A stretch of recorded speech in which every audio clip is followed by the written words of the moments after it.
It's Crow, and we have a bit of a wild story. I was actually looking forward to this fan film, Spider-Man Lotus. I had seen a trailer for it, and it looks interesting. I mean, like I like fan films. I like the Vader fan film that came out a few years ago. I it's nice to see people that really appreciate the characters and want to do something unique and entertaining with them, especially because most of the stuff, they're not making a profit off of it. So this is just pure passion projects for the most part. Now, in this case, though, racism happened. Yeah, so like this is probably one of the dumbest things possible. But let me explain. Someone, and when you find out who and you hear the story, you'll realize just how incredibly dumb this actually is. But someone made an anonymous account wanting to expose one of the actors because the actor, when they were a teenager, had said things that were quote unquote racist. I'm gonna have it pulled up on screen, censored and everything, but you know, I personally don't care what a teenager said. And you try to like pull up these old texts from years ago. I mean, I get when you do it to somebody that regularly cancels people. When you just do it to like some random dude, I always find it fucked. But this guy handled the situation in the worst possible way. Only for the director of the film to come in and defend him, only for the same individual to then pull up, ableist, I guess is the language, messages about him. And both of these two idiots bend over immediately and grovel and beg for forgiveness. And what's even funnier is when you find out why this whole thing happened in the first place. The fucking 15. It's sad. It's embarrassing. But let's read the story. The director and the main actor of the soon-to-be-released Spider-Man Lotus film have come under fire for racist and offensive comments they made when they were teenagers. This explains the film. $112,000. It looks like it takes place in the Amazing Spider-Man universe after Gwen Stacy's death. There you go. A terminally ill child convinces him to be Spider-Man again, and it's supposed to drop here in summer. But this is where this whole story kicks off.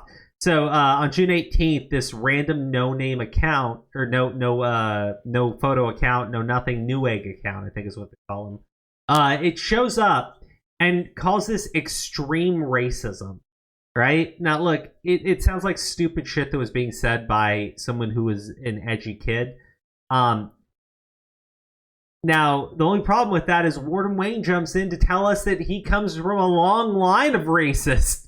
I'm not actually kidding. He does say that his family kept him in a bubble and they wouldn't let him use social media, and they're part of the Duggars in Arkansas, and they pushed him into this behavior, and he didn't learn until he left it, and then he met the director for this film, and he disclosed what kind of a person he used to be, the director of the film, yada yada yada, blah blah blah. It doesn't matter. This dumbass not only admitted to saying racist shit, he said that he comes from a long line of proud racists in the South. Oh man, what a dumbass. Now, I'm not going to read through the whole thing. If you want to, his Twitter account's at Mr. Warden Wayne, and it's up there. I'm not that interested in it because, to be honest with you, it comes across as kind of bullshit.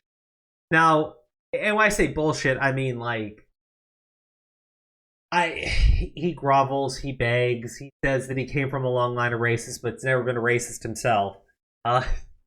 Dude, if that's not who you are, stop apologizing for it. Like, fuck, man. In the past, okay, I'm not gonna read the idiot statement because he jumps in to talk about how he's deeply offended by the statements made by Warden Wayne. But this movie is about redemption, and who would he be if he fired someone who is currently redeeming themselves?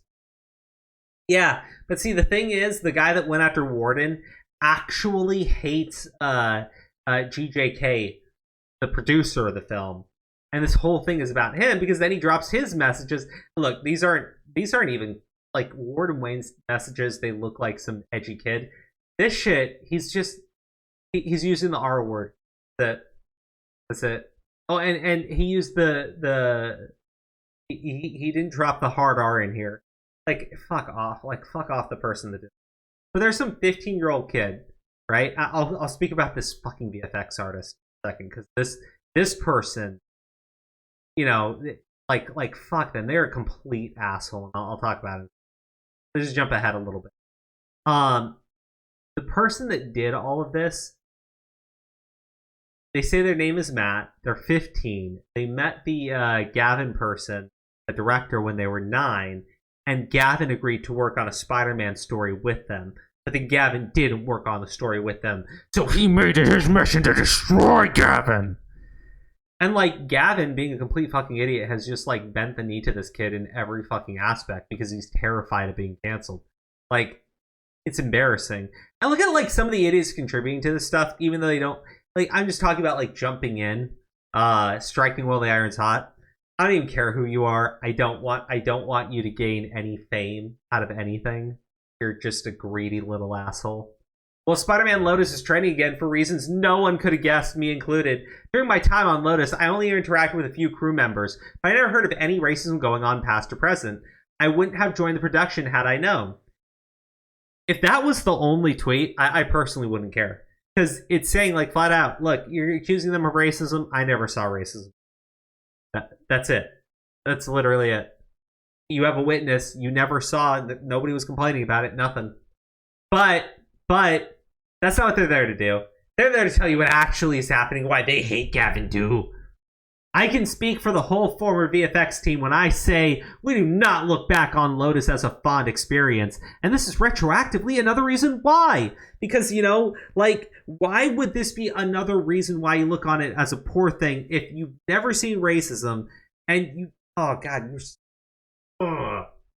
Well, Gavin was not outwardly rude to us on purpose. There was still a level of disconnect that eventually caused us to quit. Some of us, this was due to Max Arnhammer's work. His animation, this is literally just a complaint about, you know, job. And what's even funnier here is they talk about, like, oh, we had 48 hours to get this stuff done. And later they correct it down here where they're like, well, the crunch did happen, but that's because we agreed upon a deadline. And, you know, it was really just miscommunication. He wasn't actually being an asshole. Fucking, what a garbage for. Well, just like an awful garbage. But there's a news on this story. Look, these idiots have made it infinitely worse by apologizing, admitting to being people that say these things. In one, actor can also be read defending Knopf's use of the N-word opinion to another user. To be honest, I have more of a problem with the overall sentiment than his use of the word. That doesn't sound like Gavin to me, but you never know. They're really going hard at this fucking, like, fan film, and I have no idea why.